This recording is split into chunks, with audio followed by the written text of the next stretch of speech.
스트로가츠키 형제의 노변의 피크닉을 중심으로 해서 그 러시아 문학의 SF 소설을 얘기를 했었는데요. 아쉬워가지고 다시 하나 찍는데 이렇게 시작을 하겠습니다. 아마 우리에게 제일 잘 알려져 있는 SF 소설 작가라고 하면은 이 PKD 아닌가 싶거든요. 필립 K 딕인데요. 그러니까 무수한 SF 콘텐츠가 있는데 영화나 애니메이션이나 이런 거 빼고 소설만 이제 얘기를 한다면, 그리고 이제 제가 영화로 이런 작품이 있고 그 원작으로 이런 소설이 있다 해서 이제 나아가서 소설까지 읽은 작가가 이제 이 사람이에요. 그래서 얘기를 하면 제가 이제 책을 이만큼 사가지고 훑었는데 이건 뭐 지금 아무 순서가 아니에요. 그냥 저쪽에 방에 서가에 꽂혀 있는 이제 순서로 가지고 온 건데 정독을 하지 않아가지고 이제 도매가로 팝니다. 이건 이제 토탈 리콜의 원작인 소설인데요. 어떤 사람이 이제 화성에 가고 싶어 하죠. 사람들이 화성에 가고 싶어 하는데 화성을 가는 거는 이제 힘드니까 어떤 회사에 가면은 내가 화성에 다녀온 것처럼 뇌에다가 기억을 심어줘요. 그 다음에 이제 그거를 기념할 수 있는 뭐나 사진이나 이런 물건들을 보내주거든요. 그런데 이제 착안해서 만든 소설인데 주인공이 이제 가가지고 화성 여행을 그거를 이제 체험하려고 하는데 여기다가 이제 뇌에다가 그 기억을 집어넣으려고 하니까 굉장히 막 당혹스러운 에러가 일어나는 거예요. 알고 보니까 이 주인공은 원래 화성에 갔었더라. 이런 식의 이제 설정으로 시작되는 짧은 소설이었는데 이거를 이제 뒷이야기까지 만들어 가지고 이제 영화로 만든 거였죠. 그 밖에 보면은 굉장히 많은 이제 이런 단편들이 실려 있고요. 그 다음에 이제 이 높은 성의 산에는 이른바 대체 역사 팩션 그런 거예요. 그러니까 복거일에 비명을 찾아서, 예, 우리 문학에도 하나 있어요. 복거일에 비명을 찾아서 대학교 1, 2학년 때 읽은 것 같은데 되게 재밌게 읽은 기억이 있는데 이상하게 다시 볼 기회를 못 찾고 있습니다. 그래서 비슷하게 2차 세계대전이 이제 독일과 일본의 패망으로 끝났는데 만약에 그들이 이겼더라면 어떻게 됐을까? 이렇게 우리도 이제 비슷하게 1, 2, 3, 12월 3일 계엄령이 실제로 실현이 됐더라면 어떻게 됐을까?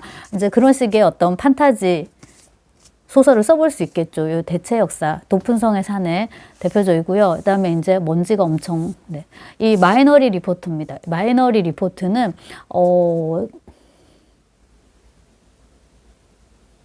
안 읽었네요, 이거는. 사놓고 사칭자, 이게 임포스터구나. 네. 이것도 보면 이제 단편집이어가지고 많은 이제 다른 단편들이 들어가 있는데요. 이 마이너리 리포트는 3명의 그 예언자가 있어요. 톰 크루즈가 나왔던 이제 영화를 제가 봤는데요. 3명의 예언자가 있는데요. 이 예언자들은 누구냐면은 그 신탁자, 신탁남녀라서 그런 예언 능력을 가진 이제 아이들이 있는데, 얘들은 그 마약 중독자들의 아이들이에요. 근데 대부분은 이제 그 영향을 받았기 때문에 오래 살지 못하고 죽는데, 그 중에 이제 일부가, 제대로 성장을 하게 되고, 적어도 이제 죽지 않고 살게 되고, 그들에게 되게 특수한 능력이 있는 걸로 이제 밝혀지죠. 그게 뭐냐면, 예지력이 있는 거예요. 어떤 예지력이냐면, 예컨대, 오늘 밤에 우리 집 아파트 몇 호에서 위층에 불이 나는 거예요. 사람들이 죽는 거예요. 이거를 얘들이 꿈으로 꿔요. 꿈으로 꾸는데 다음날 그게 혹은 오늘 밤에 진짜로 일어나는 거예요. 그래서 얘들이 미래를 보는 능력이 있구나. 그리고 이제 그래서 얘들을 이제 가져와가지고요.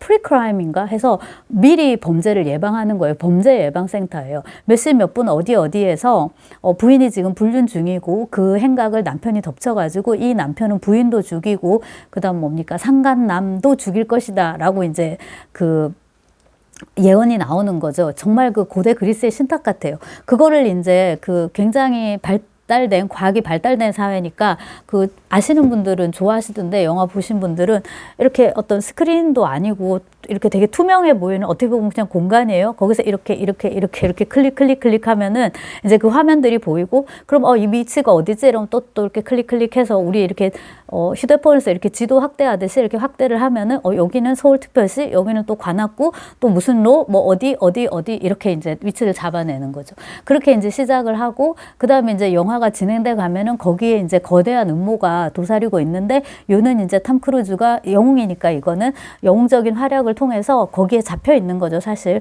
그 신탁을 하고 있는 아이들이 이제 3명을 다 구하게 되고요. 그것과 관련된 이제 끔찍한 어떤 비밀도 밝혀내고, 그 다음에 이제 탐 크루즈 자체도 굉장히 내적으로 큰 아픔이 있어요. 아이를 잃었거든요. 결국 사고사였지만은 어쨌거나 이제 그게 이 음모에 활용당하고 이런 게 있어요. 그거에 이제 그 영감을 준 이제 이런 소설을 비롯해서 다른 것들도 이제 여기 또 들어가 있고요. 그 다음에 그다음 뭐예요? 아, 화성의 타임슬립. 요거는 이제 화성에서 일어나는 일을 다룬 모양인데, 아, 이게 아마 맨 처음에 약을 먹는 그 소설이었던가 그런 것 같은데요. 페노바르비탈인가? 네. 페노바르비탈을 먹고 깊은 잠에 빠져있던 실비아 볼레는 누군가가 자신의 소리를, 자신을 부르는 소리를 들었다 하고 이제 일어나는데, 약물 복용에 대한 이야기인가? 이게 제가 막 아주 그렇게 줄거리가 뚜렷하게 남아있지는 않습니다. 왜냐하면 보시다시피 책이 너무 많고 두껍고 이런데, 이럴 때 제가 하는 방식이 있는데 그냥 속독인데요. 여러분들도 하실 것 같은데 여기서부터 이렇게 읽어요. 이렇게 사선으로 이 끝에서부터 이 끝까지. 그러면은 접수되는 것들만 이제 일부 접수를 하는 거고, 나중에 이제 필요하면은 더 이제 정독을 또 완독을 이제 하는 걸로 하고 일단은 쭉 훑어본 겁니다. 자, 그 다음에 유빅은 도대체 이게 꿈인지 생신지 누가 말을 하는 것인지 알 수 없는 뭔가 굉장히 복잡하고 읽기 힘든 소설이었는데, 만약에 이 중에 한 권을 정독을 한다면 아마 유빅을 읽지 않을까 싶고, 뭔가 어떤 독특한 체험 형식인 것 같거든요, 유빅이. 그래서 이 유빅을 체험하면 뭐 예를 들자면 그 IMAX 영화관 같은 데 뭐 들어갔다든지 혹은 뭐 어떤 약물을 복용을 해가지고 어떤 독특한 체험, 그런 이제 세계와 만난다든지 약간 그런 느낌을 주는데, 이게 이렇게 길게 쓸 일이었나? 그래서 아마 언젠가는 좀 꼼꼼하게 읽어야 할 것 같고요. 그 다음에 지금 되는 대로 이제 짓고 있는 건데요. 요 스캐너 다클리 어쩌볼까요? 이 스캐너 다클리는 마약이에요, 마약 이야기를 다루는데, 아시겠지만 필립 K. 딕 본인이 향정신성 의약품에 굉장히 심각하게 노출이 됐던 사람이고, 적극적으로 표현이 좀 그런데, 많이 이 마약을 이제 했던 것 같고, 친구들하고 어울려가지고, 그리고 이제 그 중에 많은 친구들이 갔죠, 뭐. 다양한 방식으로. 이건 그냥 갈 수밖에 없는 거예요. 가려고 또 하는 거잖아요. 그런 건데요. 이제 그 체험을 그 소설에 담아낸 건데, 이 화자가 바합이었나 이런데, 이제 이 사람이 그 이중첩자라고 하나요? 잠복 수사를 하는 경찰이거든요. 그러니까 이제 그 마약범들의 루트를 알아내려면 또 이 마약이 어디서 오는지를 알아내려면 그 안으로 들어가야 되잖아요. 그래서 네, 경찰하고 조폭이 이제 사실 구분이 없어지는 그런 이제 상황인 거잖아요. 그 시카리오 같은 그 마약을 다룬 그런 이제 영화도 마찬가지고, 호랑이를 잡으려면 호랑이 굴에 들어가야 되니까 이 바합인가 하는 인물이 들어가는데, 바합이 얘가 마약 중독자로 쓰는 이름인가 그런 것 같네요. 아무튼 자, A라는 인물이 있는데 얘는 경찰인데 그 마약 수사를 하기 위해서 마약 중독자 집단 속으로 들어가서 B라는 이름을 쓰는데요. 문제는 이 사람이 마약에 노출이 되면서 하지 말아야 되는데 왜 하지? 왜 했죠? 네, 아무튼 잘 마약을 했단 말이에요. 그러다 보니까 자기도 마약 중독자가 됐어요. 그러니까 오락가락 하는 거예요. 내가 누군지도 이제 헷갈리게 되는 거예요. 내가 경찰 A인지 이 마약범 지금 B인지도 이제 헷갈리고요. 그 다음에 정신도 왔다리 갔다리 하고요. 그래서 그 다음에 이제 얘가 너무 중독 상태가 심해지든가 해가지고 그 경찰 측에서 얘를 병원 내지는 치료센터 같은 데 보내서, 제가 이야기로는 약간 해독제 개념으로 그 약을 놔가지고 어떤 식으로 이제 회복시키는 그런 걸로 이해를 했거든요. 대충 이제 그런 영화였는데, 소설이었는데 읽으면서는 네, 괜찮았어요. 이것도 그렇고 유빅도 그렇고 아리까지하고 정신이 없어가지고 언제 좀 집중적으로 읽어야겠다라는 이제 생각이 들던 차에 여기 이제 있는데, SF 컬트 걸작 영화 스캐너 다클리 원작 소설이라고 돼 있는데, 이 스캐너 다클리는 또 단어를 까먹었는데 배우들이 연기를 하죠, 그죠? 연기를 쭉 했으면 거기다가 애니메이션을 입혀요. 왜 그런 미친 짓을? 그래서 그 키아누 리브스의 그 미모가 싹 다 가려진 이걸 입혀가지고 이렇게 그래서 그 애니메이션을 입힌 이제 그런 영화, 우디 헤럴스도 나왔나? 그렇고 위노나 라이더 나오고 뭐 그래요. 근데 거기서 이제 그 똑같이 이제 그런 식으로 하고, 제가 그 앞에 영상을 찍을 땐가 언급을 드린 것 같은데, 이제 이 경찰들이 회의를 할 때 보면은 그 특수 분장실로 들어가서 그 옷을 입게 되거든요. 그게 이제 광학미체 공각기동대에서 광학미체처럼 눈을 현란하게, 눈을 이렇게, 우리의 눈을 현혹시켜요. 그러니까 이 옷을 입으면요, 제 얼굴이 보이지 않고요, 엄청나게 많은 수의 다양한 사람들의 얼굴이 순식간에 1초 안에 뭐 몇 번씩 이런 식으로 바뀌어요. 정말 정신 없을 것 같죠. 그러니까 내가 지금 회의를 하면서도 누구랑 회의를 하고 있는지를 이제 모르는 그런 식으로 한편으로 이제 그렇게 기밀을 유지하는 건데, 그 영화하고 이 소설하고 결말이 일치했는지는 모르겠지만 거기서는 그 키아누 리브스가 이제 그 밥인데요. 그 A 경찰이자 B 마약 중독자인데 그 사람을 이용해가지고 마약 체계 그 핵심까지 들어가는 게 이제 큰 작전이었어요. 그러니까 치료센터에 갔죠. 거기서 이제 해독이 되고 치료가 된 다음에 회복을 이제 하는 과정에서 무슨 농장 같은 데로 보내요. 근데 이제 느낌은 저 미국의 옥수수 농장 같이 그래요. 그러니까 무슨 풀들이 이렇게 막 자라고 있는데 거기서 이제 키아누 리브스가 그 농장에서 이제 이 식물들을 돌보는 거죠. 근데 이 식물들이 실은 마약의 원료가 되는 것이고 꽃을 피우거든요. 그것이 푸른 꽃이었나? 푸른 꽃이었나? 아, 근데 노발리스의 푸른 꽃 있잖아요. 노발리스의 푸른 꽃. 낭만주의의 대표적인, 낭만주의를 대표하는, 일기 낭만주의를 대표하는 이제 그런 오글거리는 이제 대표적인 그런 소설인데요. 오글거린다 하면 너무 막 고양돼 있고 너무 관념적이어서 그런데요. 아무튼 노발리스의 푸른 꽃에서 푸른 꽃이 수레국화를 지칭한다고 하더라고요. 예, 이건 정말 잡담이었어요. 자, 그렇고 다시 수레국화에서 넘어와서 그런 거 수레국화처럼 비슷하게 약간 생긴 그런 이제 꽃을 보는데 그게 이제 그 마약을 만드는 원료인 거죠. 그런 식의 이제 되게 오묘한 그런 이야기였고, 그 다음에 그 마약 수사를 하러 들어갔는데 자기가 이제 어느 순간에 그 마약 중독자가 되어버리면서 한편으로는 이 수사를 담당하는 경찰과 그 다음에 이제 지금 마약에 쩔어 사는 얘들은 범죄자인 거잖아요. 그리고 이제 얘들은 그 마약을 만들고 유통하는 그런 집단과도 또 연결돼 있으니까 명백하게 범죄자인데 그들하고 이제 그 어떤 교감까지는 아니라도 교감이라고 할 수도 있겠지만 아무튼 그들을 좀 이해하게 되는 그런 것들도 또 이해가 되고. 근데 이런 식의 이제 흐름은 그 SF 아니고 다른 데서도 많이 볼 수 있는 거잖아요. 그 제가 전편을 다 본 건 아닌데 우리나라 그 범죄 느와르 영화 중에 신세계. 그러니까 이정재가 원래는 여기서 나온 경찰인데 잠복 경찰인데 사실 창관인 최민식보다도 어릴 때부터 같이 깡패 생활한 여수에서부터 같이 깡패 생활해가지고 이렇게 올라와서 골드문을 이제 접수하기까지 황정민하고 더 친하고 황정민이 더 의리가 있어요. 그러니까 그런 것들이라든지 여기서도 약간 그런 이제 느낌을 받았고요. 이 소설 좋았나 봐요. 얘기가 길어졌네요. 자, 그 다음에 이제 마지막은 안드로이드는 전기양의 꿈을 꾸는가? Do androids dream of electric ship? 이건 제목 얘기를 제가 언젠가 또 한 것 같은데 Do androids dream of electric ship? 그러니까 안드로이드는 밤에 잘 때 꿈에서 전기양을 보는가? 이런 뜻인 거죠, 이게.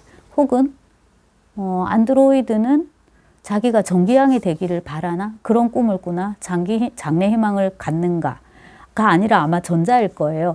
근데 이게 무슨 뜻일까요? 그래서 소설을 조금 더 깊이 읽어봐야지 이제 알 것 같고요. 이것은 이제 그 리들리 스콧의 블레이드 러너의 원작 소설로 이제 알려져 있고요. 제가 이 소설을 읽은 것도 오로지 그 이유 때문에 블레이드 러너가 너무 좋았기 때문에 이제 이 소설을 읽었는데 원작하고는 그 영화하고는 좀 느낌이 다르고 이 소설은 막 그렇게 어둡지 않았어요. 그러니까 블레이드 러너는 되게 어두웠던 것 같고요. 연애 서사가 되게 강하잖아요. 그러니까 거기서 그 데커드가 레이첼하고 되게 사랑하는 거잖아요. 그리고 이제 그 리들리 스콧이 아주 오랜 세월이 지난 다음에 만든 그 두 번째 버전에서는 리들리 스콧이 아니라 드니 빌레브가 만들었나 봐요. 아무튼 그 이후 버전에서는 둘이가 아이를 가져가지고 임신을 하고 심지어 출산까지 한 걸로 이렇게 알려져 있잖아요. 그리고 데커드가 그 사실을 영원히 묻기 위해서 뒤로 빠진 거죠. 그래서 때로는 사랑하면은 그러니까 사라져 줘야 할 때도 있다고, 사랑하기 때문에 이제 도망치는 거죠. 사라져 주는 거죠. 그리고 이제 영화가 끝날 때 맨 마지막에 이제 자기 딸을 이렇게 만나러 가는데 네, 그것은 드니 빌레브가 만든 게 맞나 봐요. 느낌도 그 리들리 스콧이 아니라 드니 빌레브 영화네요. 여성 서사도 되게 강하고 그 다음에 그 여성들이 무리지어 가지고 어떤 집단을 형성하면서 이제 그 영화에서는 지켜주는 거죠. 이 그 레이첼이랑 그 딸들 그것도 그렇고 자 그래서 아무튼 이제 연애 서사가 되게 강했던 것 같은데요. 여기서는 그거는 그렇게 강하지 않은 것 같고요.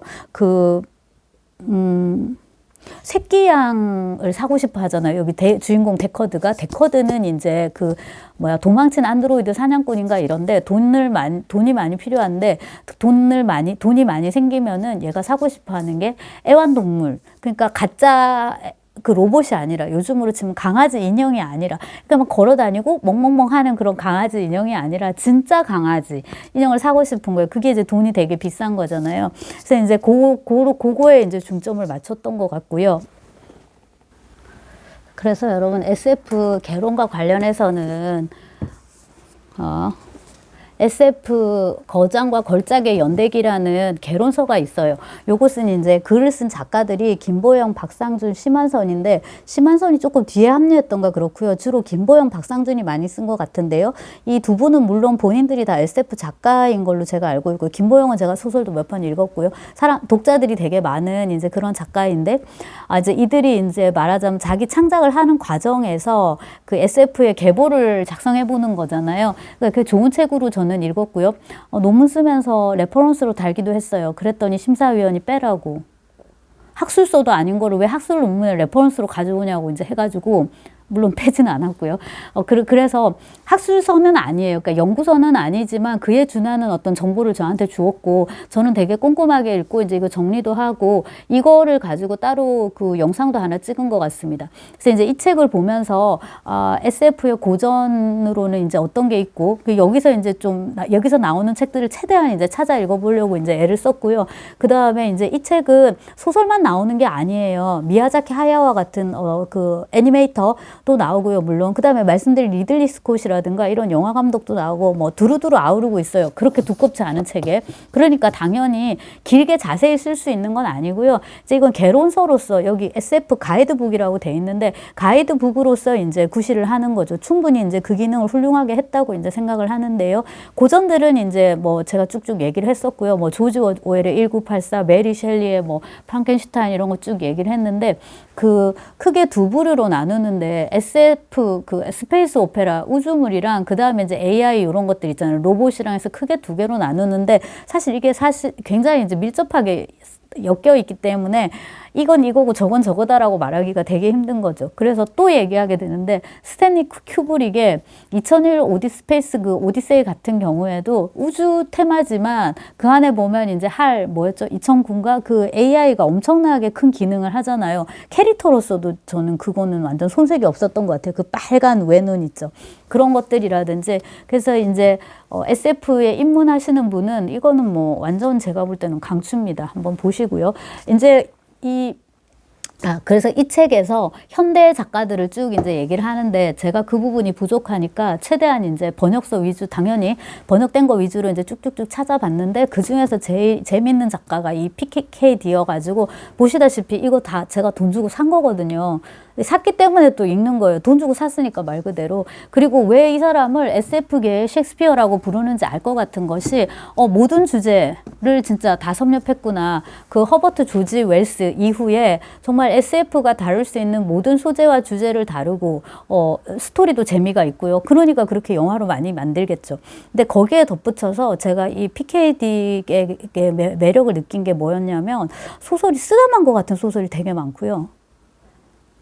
그게 이제 매력이었다 하면 왜 그렇지라고 말할 수는 있는데 그건 개인 취향일 수도 있고 쓰다만 소설이 많고 그러니까 구성이 왜 이러지? 이런 거라든가 뭐 그래서 어떻게 됐다는 거지? 그럼 막판에는 어떻게 되는 거지? 약간 이런 거. 그 다음에 이게 뭐지? 긴가민가 싶은 거. 이 사람이 지금 말하고자 하는 거는 뭐지? 그 다음에 이 주인공은 지금 뭘 하고 있는 거지? 이런 게 이제 아리까리한 것들이 많아가지고 그게 되게 매력이 있었어요. 그래서 우리가 보통 이제 영미권 SF 하면 떠오르는 아주 명확한 명석탄명한 그런 세계하고는 되게 차별되는 몽롱하고 혼미스러운 그런 세계를 보여주는 거예요. 그게 이제 저는 매력으로 와닿았고, 아마 이제 제가 러시아 문화 전공자다 보니까 더 이제 그랬던 게 아닌가 싶습니다. 자, 그래서 이제 영미권 SF 소설, 제가 읽은 게 이거라서 대표하는 작가로 PKD를 잠깐 언급을 했는데, 저는 뭐 이거를 가지고 뭐 한 것도 없고 지금 뭐 할 것도 없는데, 제가 그 밑에다가 사이트 하나를 이제 링크를 해 놓을 건데요. 이소연의 판타지 읽는 밤인가 하는 채널이 있어요. 지금은 물론 오래전에 중단됐는데요. 거기에 보면은 SF에 대해서 여러 작가, SF 작가의 여러 소설 작품들에 대해서 이제 쓰는데, SF가 아니라 판타지니까 SF 판타지만 있진 않아요. 각종 다양한 판타지가 있는데 뭐 글도 잘 쓰고 정보도 많고 작품도 다양하고 이래서 여러분 참고할 수 있을 것 같고요. 이제 조금 제가 더 편하게 얘기할 수 있을 것 같은데, 이른바 소련의 SF입니다. 제가 이것도 읽을 때 따로따로 찍었는데, 안드로메다 성운, 이거는 이제 지금 한창 인기를 끌고 있는 정보라 작가가 이제 옮겼습니다. 정보라는 이런 소설을 좋아하나 봐요. 근데 저는 이거 너무 좀 지루해가지고, 전형적인 유토피아 소설이거든요. 너무 지루하고, 그래서 지금 줄거리도 거의 남아있지 않은데, 이전 영상 보면 뭐가 있었는지는 모르겠어요. 제가 찍은 것도 기억이 안 나고, 내용이. 자, 그 다음에 이제 붉은 별. 요건 이제 알렉산드르 보그다노프라는 사람이 쓴 건데, 이 붉은 별이 화성이거든요. 근데 뭐, 거의 뭐, 네, 리들리 스콧이네요. 그것도 마션보다 더 재미없어요. 그러니까, 맷 데이먼이 나온 마션보다 더 재미가 없어요. 거기는 이제 계속 감자를 키우니까, 여기도 뭐 만만치 않아요. 계속 뭐 만들고, 새로운 세계를 이제 건설하니까요. 그러다가 중간에 이제 연애 스토리가 이제 들어갑니다. 그러니까는 그 우주 비행사 과학자랑 그를 치료했던 의사, 네티가 이제 또 둘이 사랑하게 되고요. 그 다음에 이제 둘의 사랑은 뭡니까? 이 붉은 별에서 완성되는 혁명을 촉진하는 걸로 이제 이렇게 가는 거죠. 그래서 혁명의 서사와 사랑의 서사와 SF 서사가 이제 같이 간다. 그러니까 이게 이제 그 러시아 SF의 어떤 특성을 보여주는 게, 자매찐에 우리가 디스토피아잖아요. 이건 유토피아예요. 유토피아의 반대편에 또 디스토피아, 두 개가 이렇게 맞물리면서 한쪽에는 유토피아 소설을 쓰고 있고 다른 한쪽에서는 안티 유토피아 소설을 또 쓰고 있어요. 근데 이 모든 것이 굉장히 정치적이에요. 그리고 이제 공부를 안 한 지 되게 오래되긴 했는데, 소시적에 대학원 강의 들을 때 소련 희곡을 좀 읽은 적이 있거든요. 그게 이제 부조리 희곡이 있어요. 이 소련에도 부조리 희곡이 있어요. 부조리 극이 있어요. 소비에트 문학에도요. 그러니까 20세기 지나가지고도요. 있는데, 그 베케트의 고도를 기다리며 같이 그렇게 맑고 투명하고, 이게 의미를 다 비워낸 것 같은 초월적인 그런 부조리극을 생각하시면 절대로 안 돼요. 부조리극이 정치 풍자에서 조금 더 나갔다고 생각하시면 돼요. 그러니까 풍자에서 더 의미를 없앤 그런 쪽으로 가기는 하는데, 정치성이 명백해요. 근데 그것이 이제 플러스로 문학에 플러스로 작용할지 마이너스로 작용할지가 관건인데, 결과적으로 그게 이제 마이너스로 작용을 했기 때문에 우리가 지금 잘 모르는 거겠죠. 그게 플러스로 작용했으면 더 보편적으로 읽힐 건데, 비슷하게 이 붉은 별 같은 경우에도 마찬가지인 거죠. 이제 SF인데 정치적인 측면이 이제 너무 강하다 보니까 오히려 문학적인 측면은 조금 가라앉는 그런 것이 있을 것이다. 그 다음에 이제 후배긴 합니다만은 이거하고 그 바디 스네처, 잭 피니의 바디 스네처를 또 비교해가지고 쓴 논문도 있고, 레퍼런스 찾아보고 되게 놀랐는데 생각보다 많더라고요. 그러니까 우리나라 연구자들이 이런 거 이제 연구를 많이 한다는 거죠. 어떤 관점이냐면요, SF의 관점은 아니에요. 그 20세기에 볼셰비키 사회주의 이념이 어떻게 형성화되었냐, 그거에 더 이제 초점을 맞추는 거죠. 그 다음에 이제 SF 소설을 가지고 분석을 하자면 사실 분석할 거리가 없으니까 그런 식의 이제 미국 소설, 잭 피니의 바디 스네처 이런 거라도 갖고 와서 비교를 해야지 논문 30쪽은 이제 나온단 말이에요. 자, 그렇고요. 그 다음에 이제 SF의 그나마 소련 SF는 이렇다 하고 이제 보여줄 수 있는 작품이 이 노변의 피크닉, 제가 떠들었던 그거고요. 그 다음에는 이제 스타니스와프 렘의 솔라리스입니다. 이게 이제 어떤 분이 언급을 하셔가지고, 렘은요, 폴란드 작가입니다. 폴란드 작가이고 되게 오래 살았더라고요. 그리고 많이 썼고, 작품이 엄청 많아요. 그 중에 하나가 이제 솔라리스인데, 이 솔라리스를 역시나 타르콥스키가 영화로 만들므로 해서 유명해졌는데, 안타깝게도 노변의 피크닉과 스토커는 사이가 좋아요. 말씀드렸다시피 작가들이 시나리오 작업에 참여도 했고, 그 다음에 서로 만족했던 것 같아요. 그러니까 스트로가츠키, 보리스 아르카디 스트로가츠키 같은 경우도 타르콥스키가 자기들의 소설을 영화로 만들어준다는 거를 좋아했던 것 같고, 그러니까 타르콥스키 마음에 들기 위해서 노력했던 것 같고요. 그 다음에 이제 그들이 최종 제출한 그 시나리오가 타르콥스키 마음에 들었던 거죠. 근데 이거는 좀 잘 안 맞았나 봐요. 그래서 영화가 나왔을 때 이 램이 되게 화를 냈는지 모르겠지만 마음에 들어 하지 않았다고 합니다. 아무튼 제가 이건 이제 소설을 읽어봤는데요. 수업에서 다루진 않아가지고 그 다음에 이제 이게 또 잡설이 되게 많더라고요. 소설로 읽으니까 역시 동유럽이다.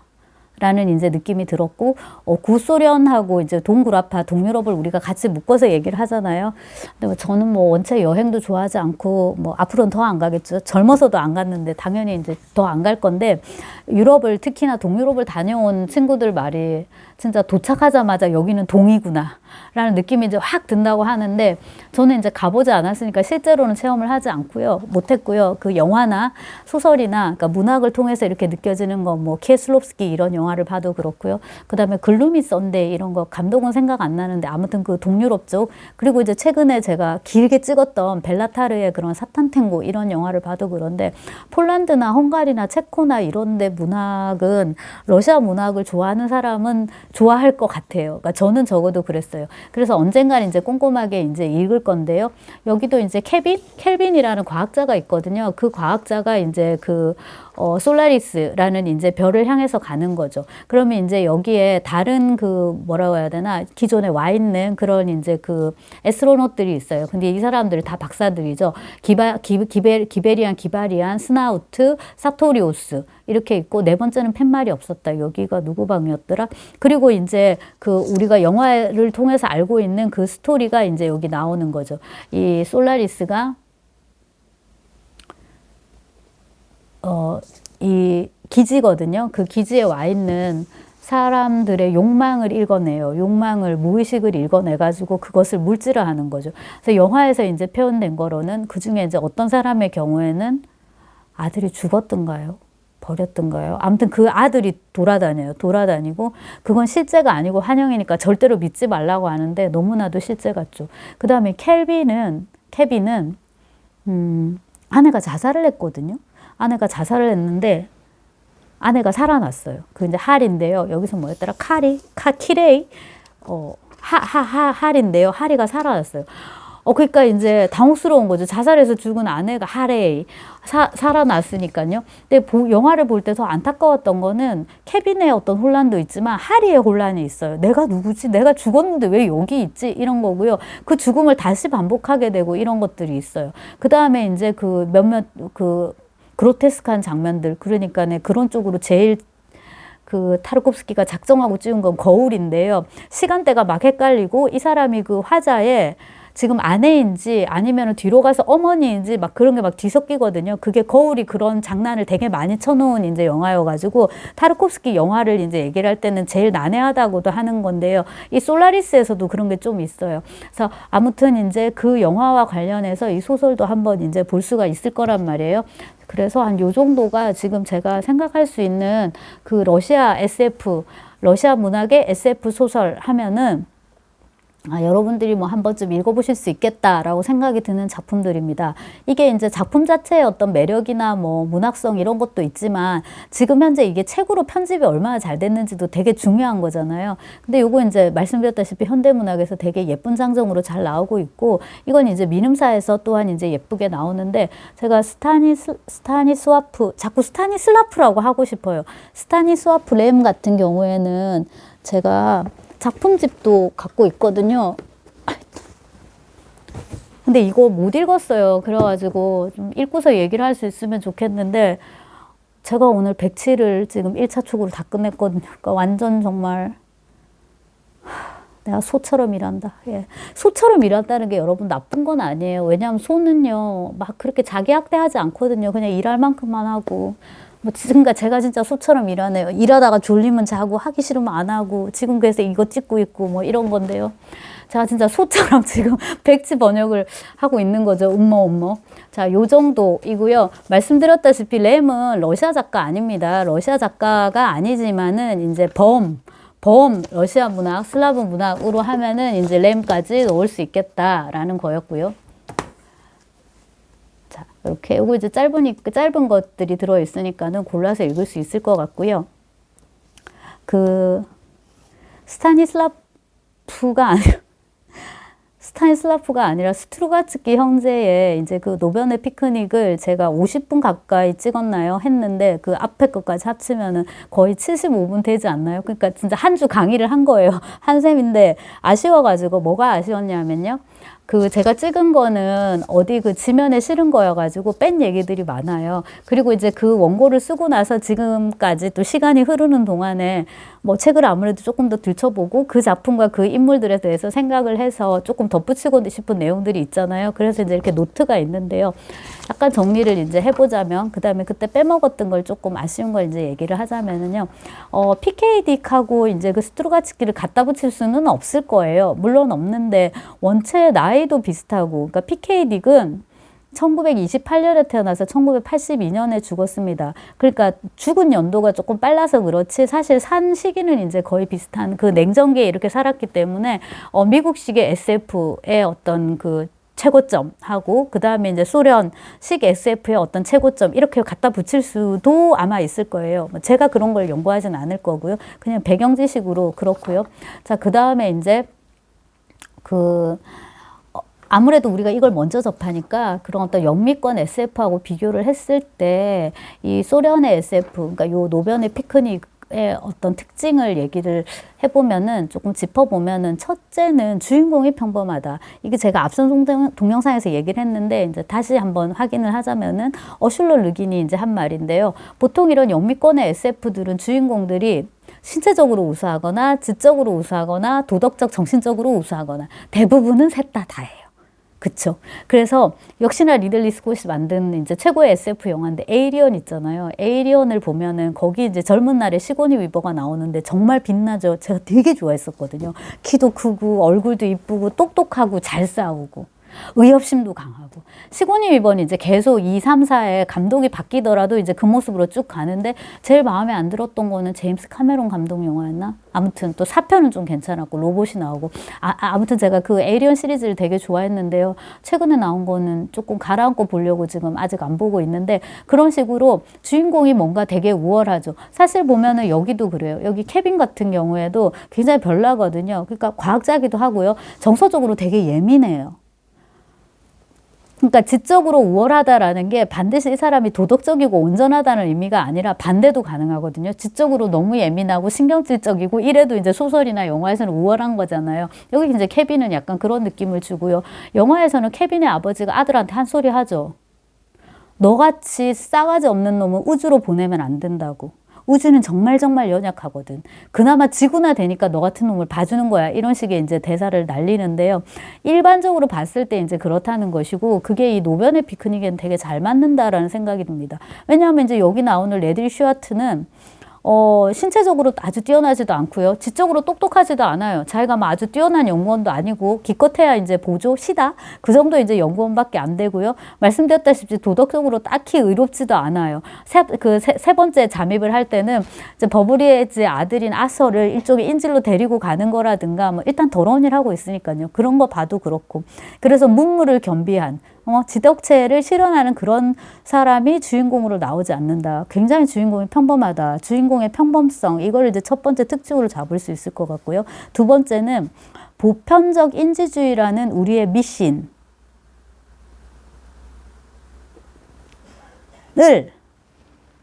잠깐만요. 이거를 말하자면 반대로 보여주는 거죠. 다시 얘기를 할게요. 보편적 인지주의를 보여주는 게 보통 그 미국의 SF란 말이에요. 이제 미국의 SF를 보면은 다 해결이 되잖아요. 굉장히 똑똑하고 우주 생명체하고 붙었을 때도 결국엔 싸워서 이기게 돼요. 그 다음에 어떤 거를 개발을 할 때도 그게 이제 끝까지 가게 되고요. 그 다음에 뭐 예컨대 마션 같은 영화에서는 그 화성에서 감자를 키워가지고 맷 데이먼이 살아남는 것보다 더 중요한 거는, 살아남는 건 물론 중요하지만은 그 대원들이 있잖아요. 이렇게 지구까지 갔다가 몇 년의 항해를 다시 1년인가요? 다시 시간을 끌더라도 우리 이 팀원을 구하러 간다라는 그 팀워크, 그러니까 도덕적인 어떤 우월성 막 이런 걸 또 보여준다든가 뭐든지 이제 되게 플러스 가치고 우리는 전부 다 할 수 있다라는 이런 믿음이 있는데 그게 이제 과학하고 맞물려 가는 거잖아요. 그래서 보편적 인지주의라는 우리의 미신, 이런 미신이 이제 기본 깔려 있는데 과학인데 미신이죠. 보편적 인지주의라는 미신은 여기 나옵니다.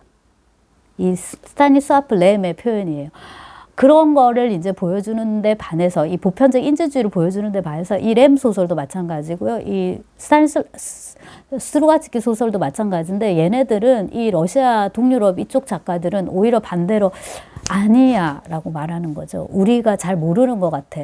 그 다음에 우리가 지금 이렇게 알고 있다라고 확신하는 이거는 실은 사실이 아니고 정말 신기루이자 판타지일 수 있어 라는 이제 의심과 회의를 계속 갖는 거고, 의심이나 그런 게 들면은 뭡니까? 우리가 불안해지잖아요. 행복하지 않아요. 네. 그리고 별로 낙관적이 될 수가 없어요. 왜냐하면은 지금도 우리가 진리를 모르는데 예컨대 앞으로 갈수록 더 진리를 알 수 있다는 보장이 없거든요. 과학이 발전하고 이러면 우리가 더 행복해지고 우리가 모든 것을 더 잘 알게 되고 더 확신에 차고 할 것이야 라는 믿음 자체가 없는 거거든요. 적어도 그게 온전하지 않다는 거거든요. 그런 것들을 이제 보여준다. 그래서 우리가 이거를 이제 불가지론이라고 이제 물론 부를 수 있을 거예요. 그러니까 모른다.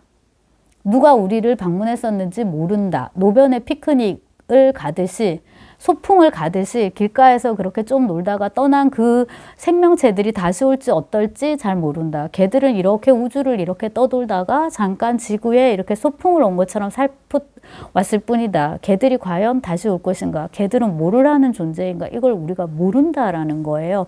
그 다음에 이제 이들이 남기고 간 그 물건들 있잖아요. 이것에 대해서도 우리가 이제 알 수가 없다는 거죠, 끝까지. 그래서 그 발렌타인 필먼 박사가 정리한 그 구역에서 가져오는 물건들, 이건 제가 이제 기억나는 대로 떠들었는데 이제 대충 맞게 떠들었는데요. 꺼놓았고 그 다음에 이제 제대로 사용하는 거. 두 번째는 그게 있다는 존재는 알지만 무서워가지고 지금 두려워하고 제대로 그 용처를 알지 못하는 것.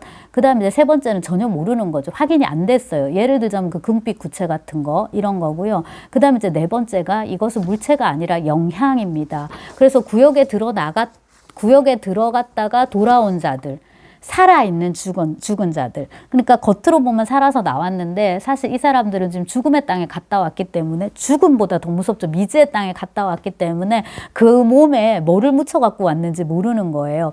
그런 이제 사람들이 이 구역 바깥의 사람들한테 영향을 행사한다는 거죠. 그럼 뭐 장애아들이 태어난다든가 멀쩡한 사람이 이런 식으로 이제 미친다든가 혹은 기상이변이 일어난다든가.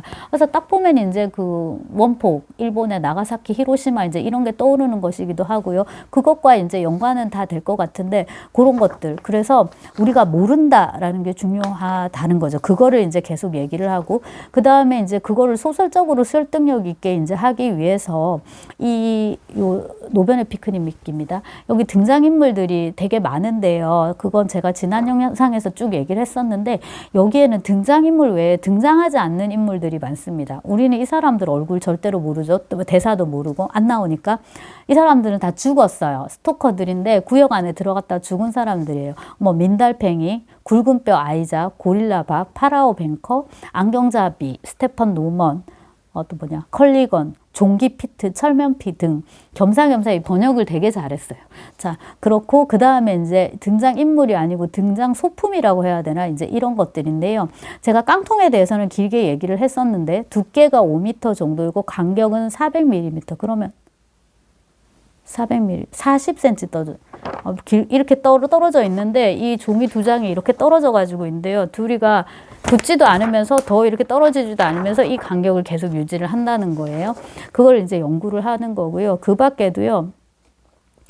불타는 솜털, 악마의 배추, 마녀 젤리, 모기지옥, 이게 중력 농축지대랍니다. 그러니까 이제 이거를 SF 버전으로 풀면은 그 크리스토퍼 놀란의 인터스텔라처럼 되는 거죠. 블랙홀 주변이고 그 다음에 그 파도 행성 그렇게 되는 거죠. 이제 밀러 행성에서의 몇 시간은 사실 우주 안에서는 지구 시간으로는 뭐 몇 시간 이렇게 이제 되는 거죠. 그 다음에 죽음 램프, 근지리, 그 탈출할 때 근찌리를 이용하는데 검은 물방울, 옷핀 상자, 배터리, 팔찌 3개, 고리처럼 생긴 것, 주먹 크기의 스펀지, 탄산 진흙이 든 병, 바로 이건 뭔지 모르겠어요. 가재의 눈, 포효하는 냅킨, 바늘, 하얀 물매미, 암캐의 딸랑이, K23, 하얀 반지, 소원 기계, 즐거운 유령, 고기 분쇄기, 이거 이제 마지막에 아서가 썰려 들어간 그 고기 분쇄기, 그 다음에 움직이는 자석, 그리고 이제 이 소설에서 굉장히 중요한 기능을 담당하는 금빛 구체, 이런 것들이 있습니다.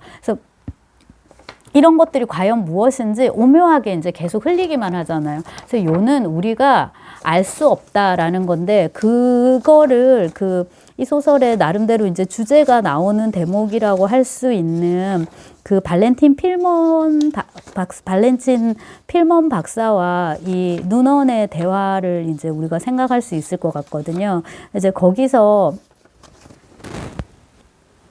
이제 뉴턴 얘기를 하면서 뉴턴의 그 연구실에 제가 뭐 노트북 얘기했나요? 현대의 양자 발전기랍니다. 이게 뭔지 제가 잘 몰라가지고. 이게 이제 떨어졌다면 뉴턴은 그걸 어떻게 했을 것인가. 근데 이제 필먼 박사가 얘기하는 게, 뉴턴 경이라면 어쩌면 레이저는 파악하지 못했을지언정 적어도 그런 것이 가능하다는 것은 이해했을 것이고, 그것은 그의 과학적 세계관에 어마어마한 영향을 미쳤을 것입니다 라고 얘기를 하거든요. 그러니까 제 식으로 정리를 하면, 그것이 무엇인지 정확하게는 몰라도 내가 모르는 게 무엇인지를 안다는 거예요. 그건 정말 중요한 것 같거든요. 뉴턴이라면. 그래서 이제 여기서 그 발렌타인 필먼 박사는 노벨상까지 받은 되게 대단한 사람으로 나오는데, 굉장히 사람 꺼벙해요. 여기서 되게 꺼벙하게 묘사가 돼요. 그러니까 그 보르시치는 술집인데 여기서 커피를 마시면서 이제 신문을 읽고 있고, 여기서 이제 리처드 눈원이라는 자기 수준에 말하자면 이런 어떤 높은 이런 과학자가 아니라 이런 그 물건들 뒤로 빼돌리고 거래나 하는 이제 이런 식의 사업가란 말이에요. 이런 사람과 이제 대화를 하는데, 먹지도 않은 술을, 평소에 잘 맞지도 않은 술을 먹어가지고 완전 곤드레만드레 취하는 것도 그렇고, 말을 하는데 사실은 근데 이게 되게 학자다운 면인데, 되게 중언부언하고 권위적이지가 않아요. 한편으로 나 잘 모르는데 계속 이런 식으로만 얘기를 주저리. 근데 한편으로 이게 굉장히 전 오히려 더 신빙성이 있다고 이제 생각을 하는데요. 내가 다 고쳐줄게요. 이런 의사는 사실 믿으면 안 되는 거잖아요. 어떻게 무슨 변수가 생길 줄 알고. 자, 아무튼 이제 그래서 여기서 보면 이제 우리가 잘 모른다라는 거, 그거를 이제 계속 강조를 하고, 그 다음에 이제 그 인지적 보편주의라는 이 미신, 우리가 이거를 다시 인지적 보편주의를 하나의 미신으로 어쩌면 우리가 볼 수 있어야 되는 거예요. 이게 과학이 모든 걸 다 해준다, 과학이면 무조건 옳다라고 하고 추종하는 게 그게 올바른 건지에 대해서 자꾸만 이제 질문을 던지고 있어요. 그래서 그 부분 또 되게 인상적이었고요. 자, 그래서 과학으로 모든 거를 다 할 수 없다. 그 다음에 이제 우리가 가지고 있는 어떤 여러 능력들, 이때는 이제 과학 포함하여 뭐 행정력이라든지 군사력이라든지 이런 것들 다 포함해서요. 우리가 정말 다 적들을 무찌를 수 있고, 이제 모두 무찔러가지고 행복한 유토피아를 건설할 수 있다. 우리만의 뭐를 만들 수 있다. 이런 식의 믿음 같은 것이 사실 불가능하기 때문에, 그게 여기서 이런 거를 이제 이 노벨 피크닉을 예를 들자면 가능하지 않기 때문에요. 그 다음에 이제 필요한 게 뭐냐면 세 번째인데요. 기적입니다. 기적. 그래서 기적이 필요한 거예요. 이거를 종교로 뭐 대체하실 분은 종교로 대체하시고, 그 다음에 이제 우리 생활 속에서도 뭐 교회든 성당이든 절이든 뭐 힌두교 뭐 이슬람 사원이든 가고 싶으면 아무 데나 가시면 돼요. 그 다음에 점사라고 하나요? 점치는 분을 찾아가셔서 점을 보셔도 돼요. 각자 뭐 그거는 자기대로 살면 되는 건데요. 분명한 거는 이제 이 노변의 피크닉에서 얘기하는 게 바로 이런 것들이라는 거죠. 기적이 없다면, 희망이 없다면 인간은 어떻게 살 것인가. 그래서 마지막에 그 레드가 버브리즈의 얘기를 들었을 때는 정말 저게 얼토당토 않는 헛소리라고 생각을 했는데, 이제 정말 내가 기댈 것은 그것밖에 없다. 그 다음에 이제 그 레드릭 슈와트가 겪는 불행이라는 게, 그러니까 딸이 갑자기 그렇게 중증 상태가 되고, 아버지가 또한 이제 갑자기 중증 상태가 되고 하는 거는 우리가 일상생활에서 충분히 겪을 수 있는 거거든요. 옆집에 아저씨 췌장암이래 하고 이제 한번 가신단 말이에요. 가셨는데 몇 달 안 돼서 예컨대 가셨는데, 내일 모레 우리 집에 또 누군가가 그래요. 다 이제 그런 거고요. 그거는 그냥 누구나 다 겪는 일이에요. 다만 이제 내가 겪었기 때문에 굉장히 놀라울 따름인데, 또 다른 한편으로는 그건 내가 겪는 일이기 때문에 다독다독 해가지고 이겨내야 되는 거거든요. 남들이 이겨내든 말든 나하고 크게는 상관이 없어요. 근데 이게 이제 나한테 다가오면 나는 어쨌거나 이걸 이겨내야 되거든요. 그래서 이런 일이 은근히 많고, 그 다음 이제 이걸 이겨내기 위해서 우리가 이제 이겨내기 위해서 취하는 일종의 방법론 중에 하나가 바로 이거라는 거죠. 기적에 대한 희망, 어떤 믿음, 이제 이런 것들인데, 그래서 이게 이제 이 노변의 피크닉에서는 소원 기계와 금빛 구체, 요런 걸로 나오는데, 금빛 구체로 나오는데, 소원 기계라는 것도 있거든요. 이 구역에 있는 물건 중에 두 개를 합쳐가지고 타르콥스키는 소원의 방에서 이제 얘기를 했던 것 같고요. 만약에 그 2번 항목에서요, 보편적 인지주의가 확산하게 되면, 그거를 정말 믿게 되면, 제가 지금 말한 기적이라든지 희망이라든지 믿음이라든지 이거는 필요가 없어요. 3번, 그 다음 뒤에 4번, 5번 더 얘기할 건데 그건 필요가 없어요. 2번에서 끝이 나요. 근데 이 러시아 문학의 매력이라는 거는 여기 SF에서도 드러나지만은 긴가민가 싶고, 내가 제대로 알고 있나? 아니야, 난 잘 모르고 있어. 그럼 어떡하지? 이렇게 되기 때문에 3번, 그러니까 이 기적이나 희망이 필요해지거든요. 믿음이. 이게 요청된단 말이에요. 이게 이제 한 단계 더 나가면 이제 4번인데요. 종교입니다. 그래서 노변의 피크닉에서도 빠지지 않는 거는 종교다. 제가 지난 영상에서 아주 빼먹었는데 여기 구탈린이라는 인물이 있습니다. 1장에서 보르시치에 앉아갖고 있어요. 구탈린은 스토커들이 구역에서 물건을 사갖고 오잖아요. 그러면 무조건 비싼 값으로 사드려요. 그 다음 뭘 합니까? 그대로 구역에 갖다 줍니다. 그래서 카이사르의 것은 카이사르에게로 가야 된다. 구역의 물건은 구역으로 돌려줘야 된다. 구역에는 선이라는 게 없다. 구역은 자기 마음대로 해요. 그래서 끼리를 죽였잖아요. 구역을 건드리면 안 돼요. 그냥 그거는 그냥 그 자체로 존재하도록 내버려 둬야 되고, 우리는 그 바깥을 돌면서 그냥 사는 것일 뿐이다. 니들이 구역에서 가져온 물건은 어떤 시기든지 다시 구역으로 돌아가야 된다. 그래서 소설이 이제 1장에서 4장까지인데 처음부터 끝날 때까지 계속 이제 그렇게 살고 있는 거죠. 그리고 이제 나만 이렇게 해서는 감당이 안 되니까 그 스토커들이 너무 많이 갖고 나오니까 싸우는 천사랍니다. 이 구탈린이 만든 협회가 싸우는 천사. 근데 이 말 되게 웃기잖아요. 천사가 싸운단 말이야. 천사가 싸운다? 네.